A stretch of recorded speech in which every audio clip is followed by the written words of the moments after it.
Hi, I'm Danielle Dufault, and you're watching Animalogic. Today we're going to talk about a creature that's taken on so many different forms and probably has many more to go. That's right, we're going to talk about T-Rex's nemesis, Spinosaurus. Just a heads up, this creature has a long and tangled scientific history, and this is just a short version of that and how it's been depicted. So if you need more specifics about the science, definitely dig in, and check out our episode on Spinosaurus while you're at it.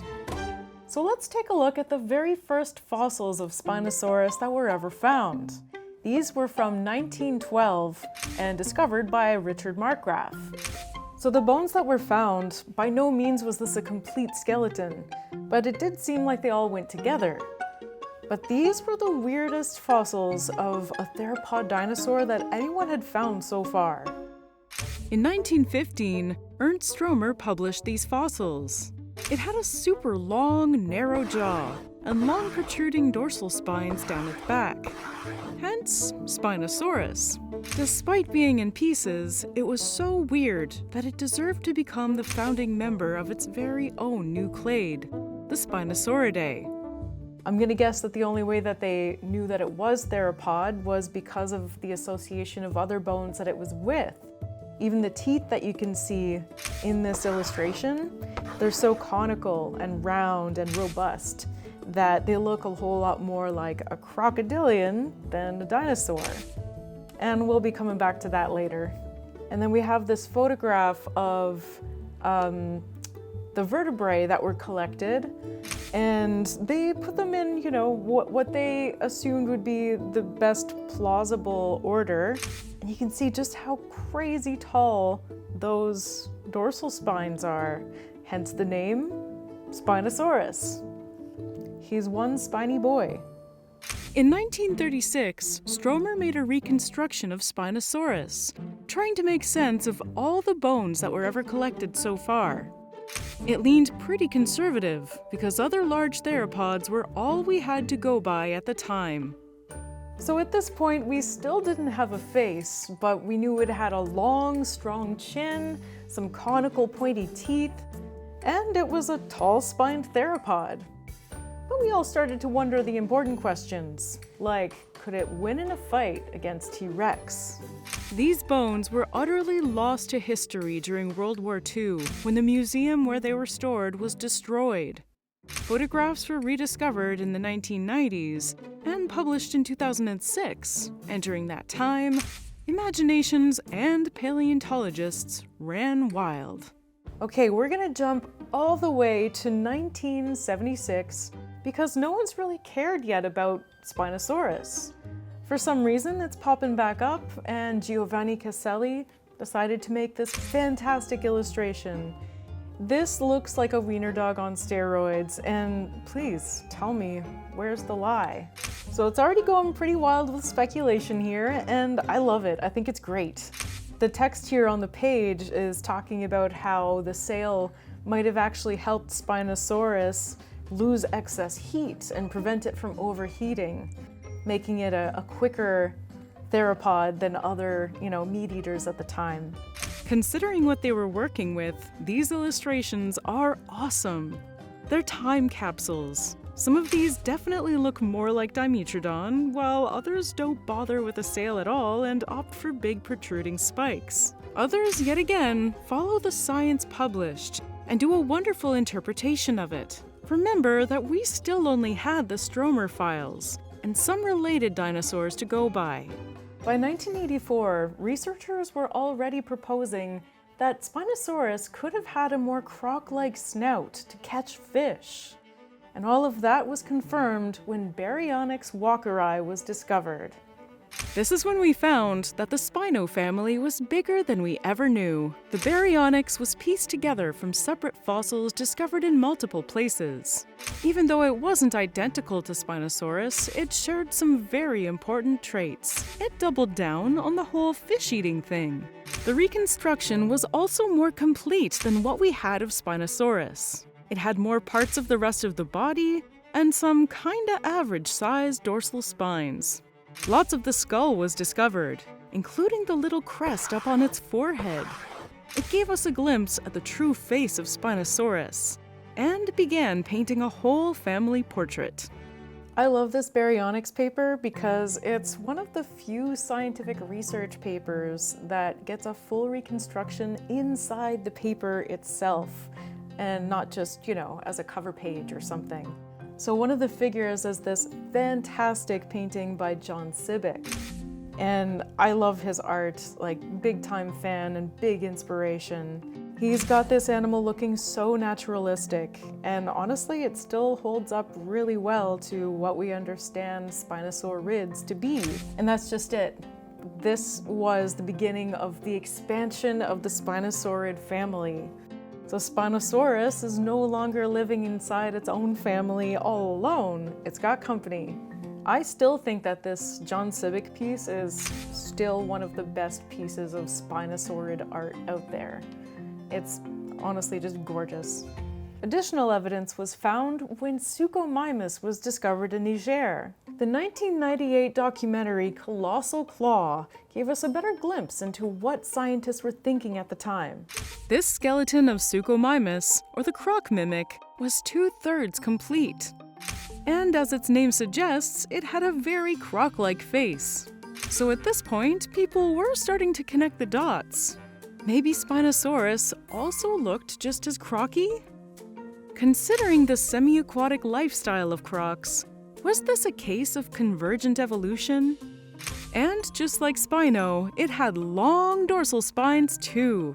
The environment it came from was a lush, swampy delta, so there would have been lots of feeding opportunities, both terrestrial and aquatic.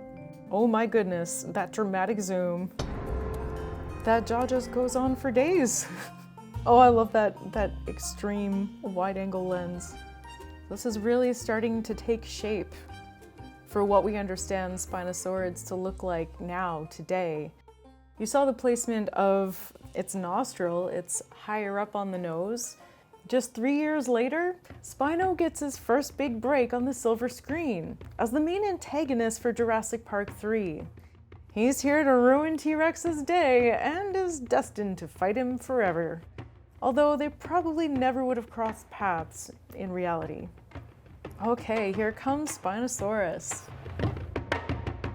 See, this is awesome because even if at this point we didn't have everything that we now know about Spinosaurus, this was perfect timing to put him in a movie because we just got Baryonyx and Suchomimus giving us a face. So now we've got this big spiny meanie with that big croc face. I mean, they did a very nice job, actually. We didn't know yet just how tiny their legs were. So the fact that it was this big upright theropod, running with those big long legs, might not hold up today, but I still think that it was a fantastic model. I think that movie gets a lot of hate. Just admit it, you wanted to see T-Rex fight a Spinosaurus. Good job, the movies. Finally, after nearly 100 years of mystery, Spinosaurus's face was finally revealed. Check out the skeletal reconstruction though.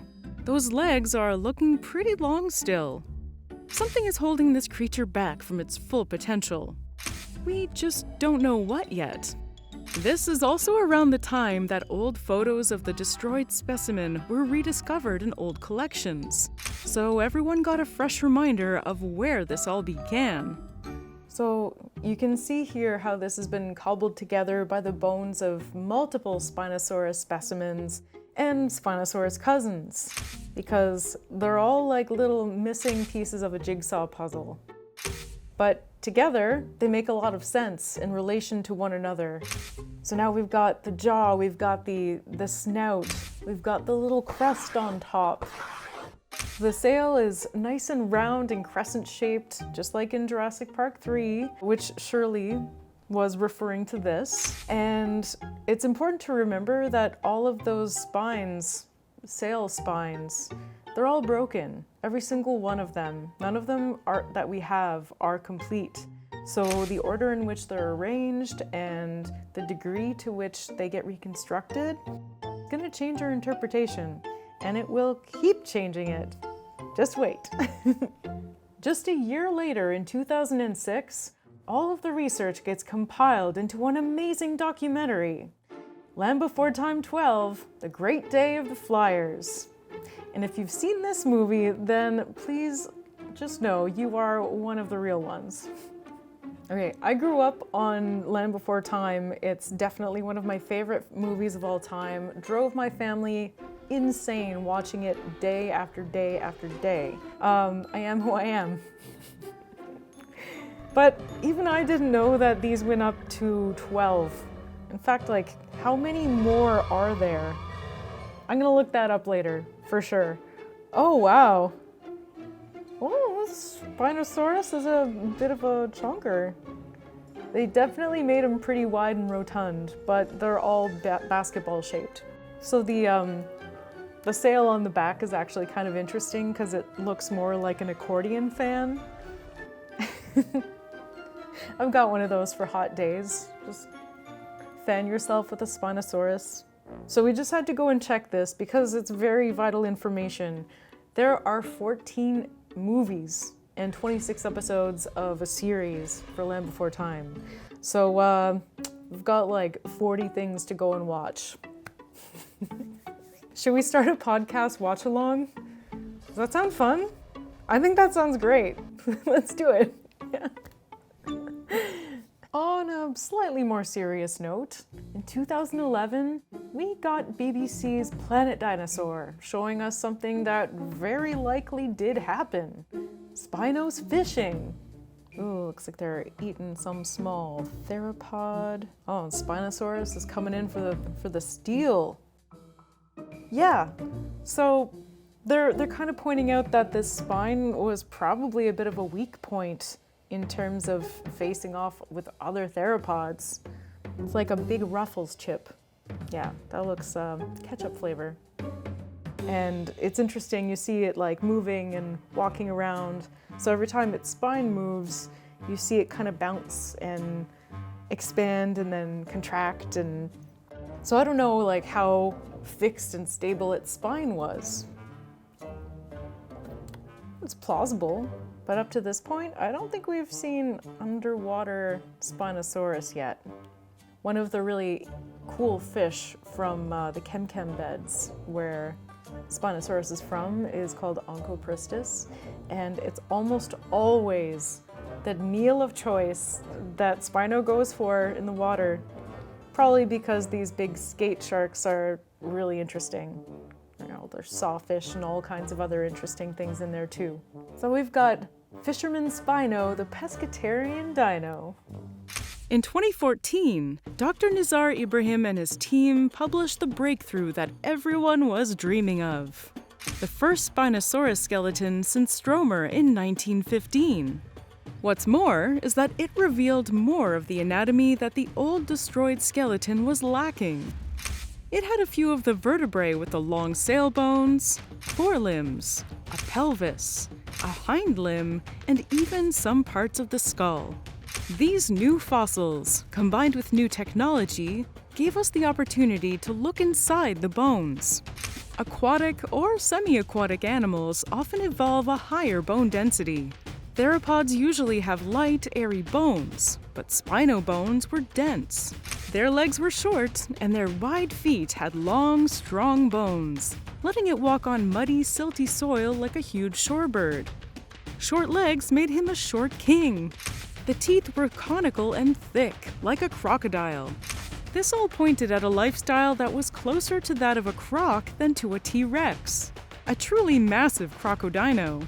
This made Spinosaurus a star. Based on these discoveries, Nova released a documentary called Bigger Than T-Rex. Let's take a look at what they did. Oh, now look at that sail. That's very different already, isn't it? Kind of the M-shaped, which actually goes all the way back to Stromer and the way that he interpreted the order of those vertebrae. Wow. So as we can see now, the whole stature and like the way that this animal holds itself is suddenly so different because its whole long sausagey body is way closer to the ground. because it doesn't have really long legs. In fact, they were pretty short and stout, which also means that its arms were closer to the ground as well. So they were suggesting that maybe it was able to crawl on those big claws. This documentary was a really big deal at the time. You know, it's unveiling the only individual left of Spinosaurus in terms of like an actual skeleton. And for the first time since the original skeleton was destroyed, we have Spinosaurus to work with again, with all kinds of new stuff. This also got Spinosaurus on the cover of Nat Geo. So the cover and the press release was all done by a good friend and colleague of mine in paleo art named Davide Bonadonna. And he's an incredibly skilled artist who works very closely with the researchers and takes part in it himself. Really, the artwork that he did is outstanding and so detailed and so lifelike. This artwork of Spinosaurus, like, it really is quite wild, because we've never seen such a short-legged theropod dinosaur. And every time someone says theropod, you're thinking, you know, tall, upright, bipedal.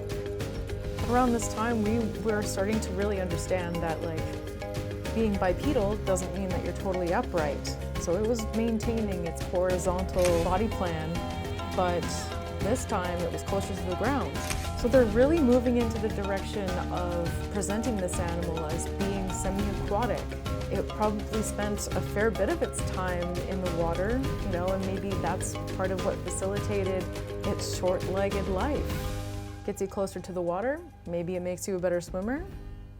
2017, Doctors Hone and Holtz write a paper trying to make heads and tails of all the Spinosauridae specimens collected, doing everyone a big favor by organizing all this information for a referral down the line in this tangled Spinoverse. They point out that one of the features of Spinosaurids are their massive claws, and they featured this awesome bit of art by Matt von Ruyen, proposing the claws were for a "come at me, bro" free hugs threat display, kinda like a croc-faced water anteater.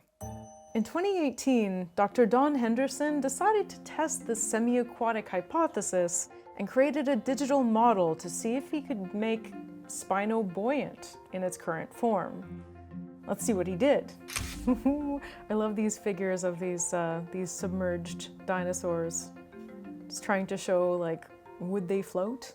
This paper really suggests that Spinosaurus was a disaster in the water, that if it wasn't constantly moving forward, then it would roll and tip over and wouldn't be able to hold itself up. It also says that even if it exhaled all the air from its lungs, it would still be too buoyant to sink or go underwater. Too many air sacs. In 2020, the plot thickens yet again, because Dr. Ibrahim is back with more Spinosaurus. And this time, he and his team are suggesting that it's the first fully aquatic dinosaur. Let's see what they have. There's actually so much to cover scientifically in this paper, but let's keep it a little short by saying this is Spinosaurus expansion pack. They found more of the Spinosaurus that they published on in 2014.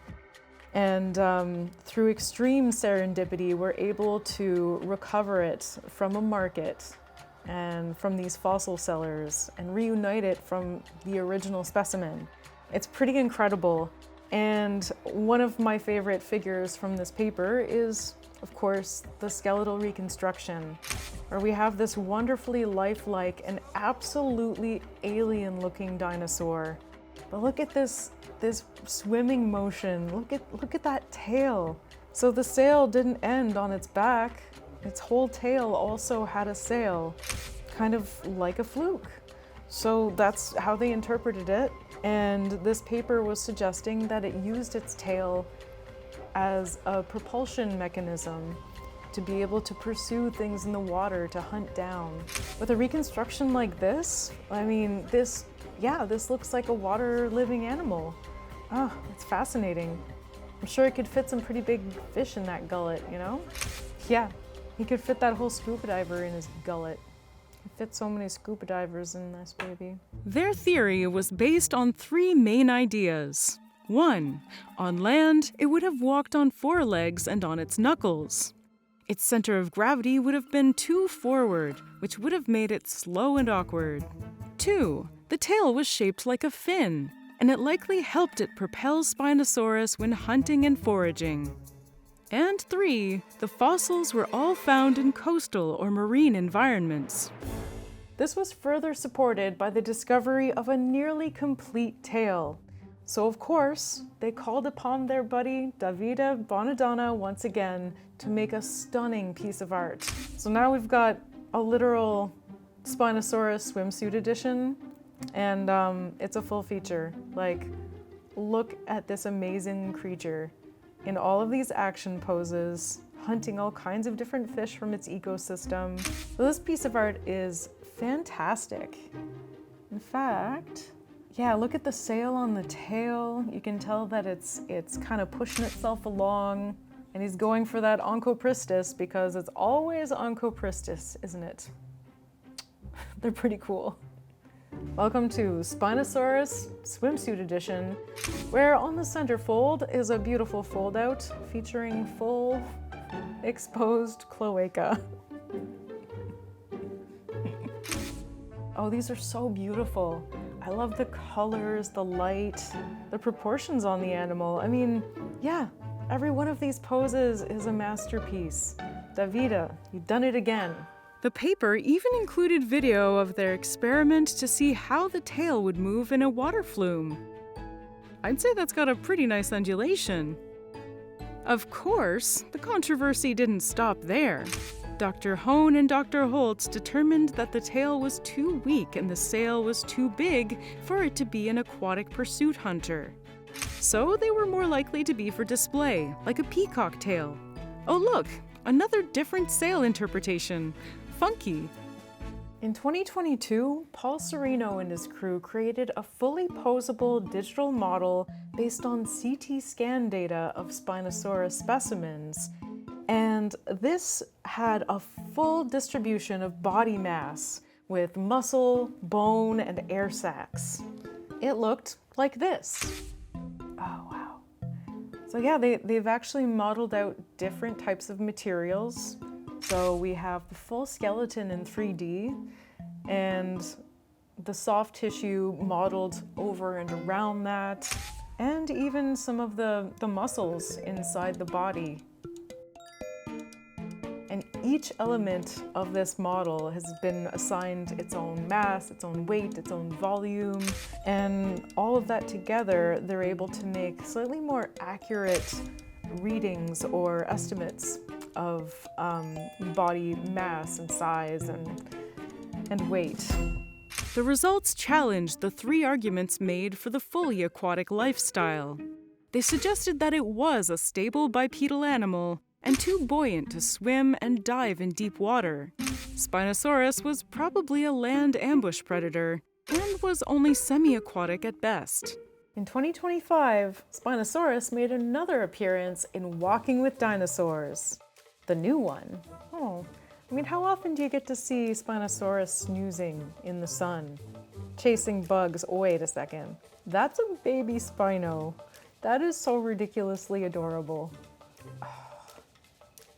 Oh, it's like a little duckling. Spineling? A little spineling. So they are really reflecting the current thoughts on Spinosaurus, and they were definitely working quite closely with the researchers who are most involved with Spinosaurus at this point in time. I really like this scene because you're seeing Spinosaurus in a more inland environment. It's slightly more arid. Doesn't look like he lives on the edge of the ocean. You see what I mean? But what was that you saw in the background? It was water. So they're by a big river.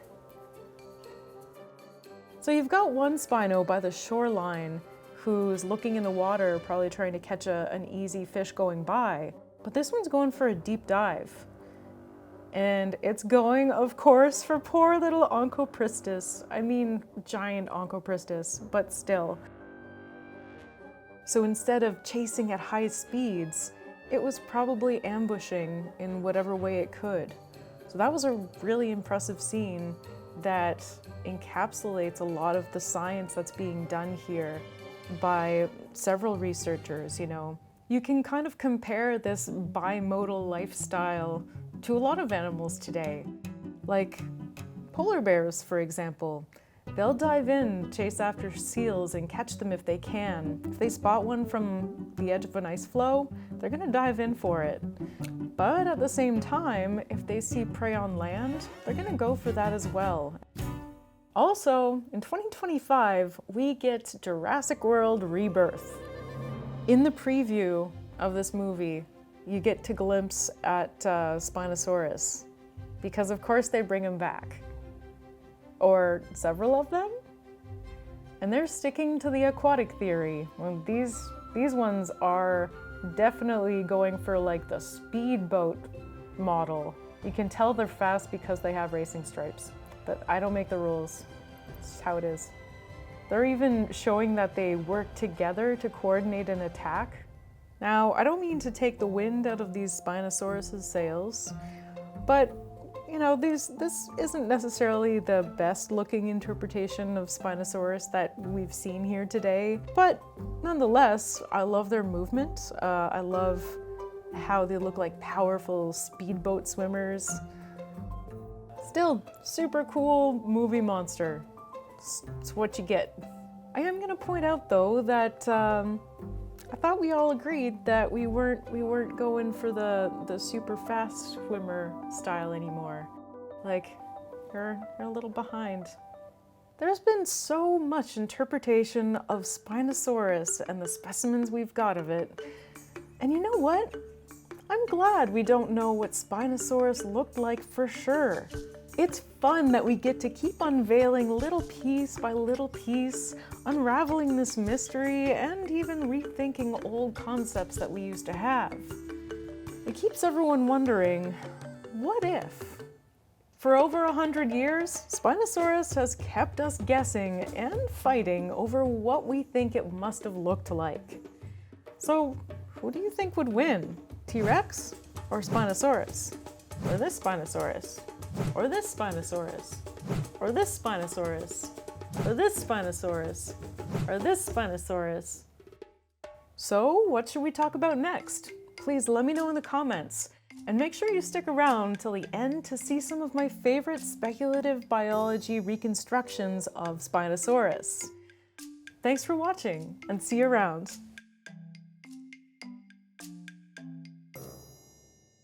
Hi guys, I just want to introduce you to this very amazing reconstruction of Spinosaurus, dubbed Spinosaurus, and I feel like everyone just needs this in their life, because my life is better knowing that somebody created this. In 2012, an artist named Rodrigo Vega submitted this wonderful rendition of Spinosaurus to a speculative biological art project called All Yesterdays. He imagined it as a rather mammalian-looking creature. In 2013, an artist going by Yolt on DeviantArt ran with a proboscis concept. But we got Spinosaurus, and it is beautiful. It was a cheeky take on speculative biology being pushed too far, but it was embraced across the internet. The penultimate evolution of this beast appeared with Chris Masna creating a full 3D model of Spinosaurus. Speechless. Chef's kiss. Spinosaurus vulgaris. This concept came before the big publication of the new skeleton in 2014. So sometimes it really is life that sorta imitates art. I, for one, can't wait to see what's next.